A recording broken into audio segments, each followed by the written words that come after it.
I'm like on the left. I'm like, oh God. And then I'm like, I want a career, so I leave. Welcome to Watch Mojo, and today we're counting down our picks for the top 10 times SNL had to be censored. I can explain. Lainey, tell her. Tell her what?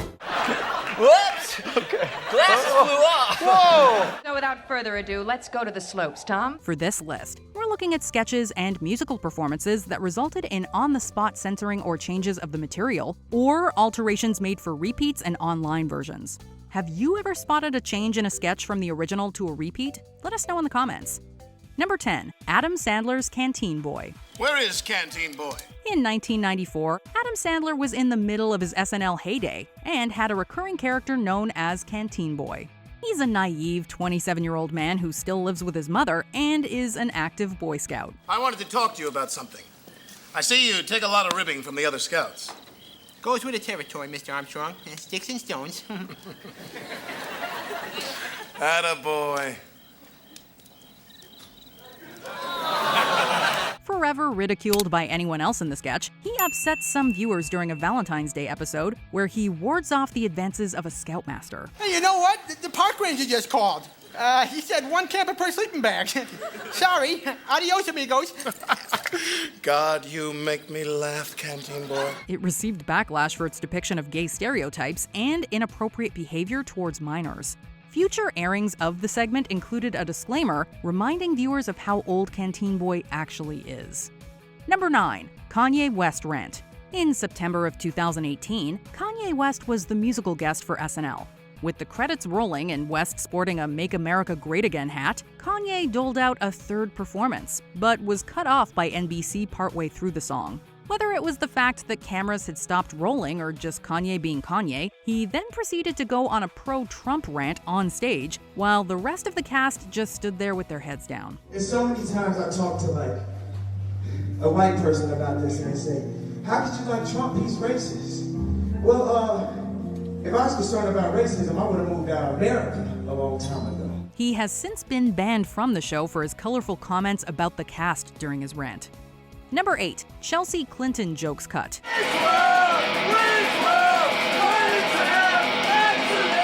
Even a beloved SNL sketch like Wayne's World isn't immune to getting the snip by editors. This time around, Wayne and Garth do a top 10 list about what they love most about Bill Clinton.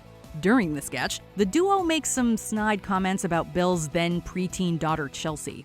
After the airing, her mother Hillary criticized the inappropriate comments, and the show opted to cut them from any future rebroadcasts. Okay, the number one thing we love about Bill Clinton is live from New York, it's Saturday night! SNL executive producer Lorne Michaels made a public apology regarding the matter, and Mike Myers, who portrayed Wayne, sent an apology to the White House. Number 7. Rage Against the Machine flags. When you're a band whose actual name can be taken as a political statement, it's no surprise they come with a bit of controversy. Rage Against the Machine is known for their songs about revolutions and anti-authoritarian government. So, when they were asked to play as the musical guest of then presidential candidate Steve Forbes, you just knew something was going to happen. As a statement, they hung 2 American flags upside down on the stage, only to have them removed by SNL staff seconds before the band started playing. After they finished their song, they were immediately asked to leave and have never been invited back. Number 6. Safelite AutoGlass.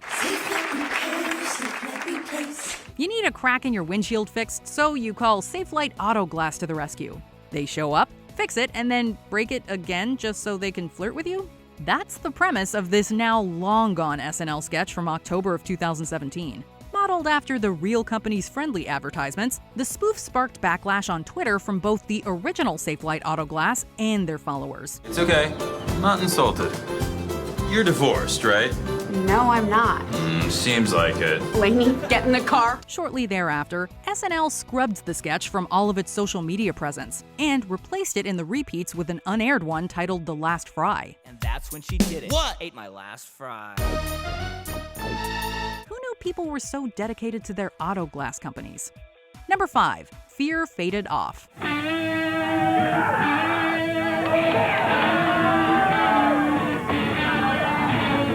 Although he was no longer a member of the cast, John Belushi still had some pull over at SNL. He managed to get the punk band Fear as a musical guest during season 7. As part of the deal, Belushi agreed to be in the episode in exchange for the show allowing a mosh pit to ensue in front of the stage.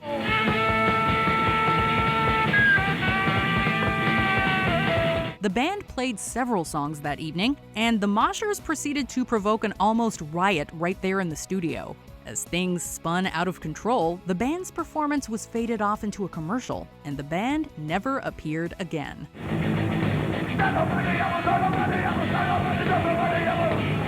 Number 4, the Claudine Longet Invitational. Well, we certainly have a beautiful day for it, Tom. Right you are, Jessica. In 1976, Vladimir Sabic, an Olympic skier from Aspen, Colorado, was fatally wounded by his girlfriend, Claudine Longet.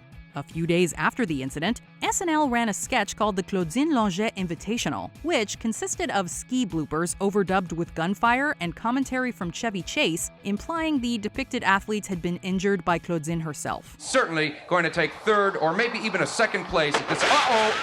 It looks to me like he has been accidentally shot by Claudine Longet. This, of course, did not go over well with Longet. And after lawyers got involved, an apology was issued, and the sketch has never been seen since. Oh, no, that one got him. He's down.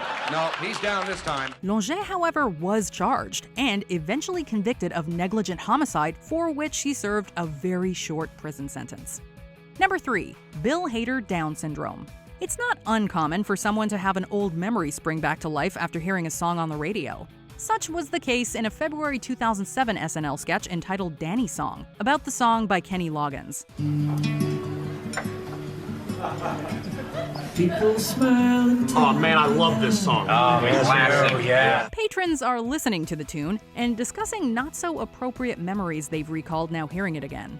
That all sounds well and good until Bill Hader's character makes an offhand comment about Down syndrome. Even though we ain't got money, I'm so in love with you, honey.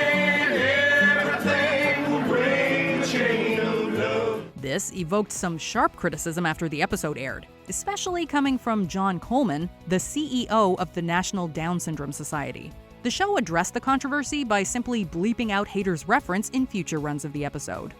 Number 2, Martin Lawrence monologue.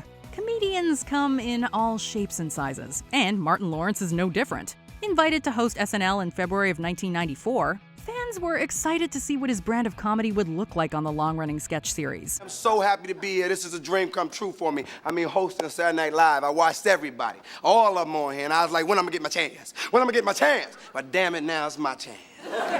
That excitement turned sour quickly when Martin's SNL monologue went off on a vulgar diatribe about female hygiene. The explicitness of what was said was so offensive that Martin was banned from ever appearing on the show again. Reruns and clips of his now infamous monologue have replaced the controversial portion with a black title card and voiceover that provide a far more restrained description of what he said. At this point in his monologue, Martin begins a commentary on what he considers the decline in standards of feminine hygiene in this country. Although we at Saturday Night Live take no stand on this issue one way or the other, network policy prevents us from rebroadcasting this portion of his remarks. Before we continue, be sure to subscribe to our channel and ring the bell to get notified about our latest videos. You have the option to be notified for occasional videos or all of them. If you're on your phone, make sure you go into your settings and switch on notifications. Number 1, Sinead O'Connor Pope Incident. During a dress rehearsal for her performance on SNL, O'Connor held up a photo of a child refugee as she finished her rendition of Bob Marley's song War. No one from the SNL production team had any issue with it, which is why they were all stunned when she chose to rip up a photo of then Pope John Paul II during the actual live performance. We have confidence in the victory of good over evil.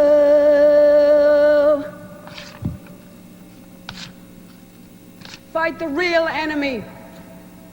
Shocking both the audience and the director, host Tim Robbins shunned her as the night closed out, and it only got worse after. The incident incited a lot of backlash, and although the West Coast feed of the show was not censored, all reruns of it have used her rehearsal version instead. Do you agree with our picks? Check out this other recent clip from WatchMojo, and be sure to subscribe and ring the bell to be notified about our latest videos.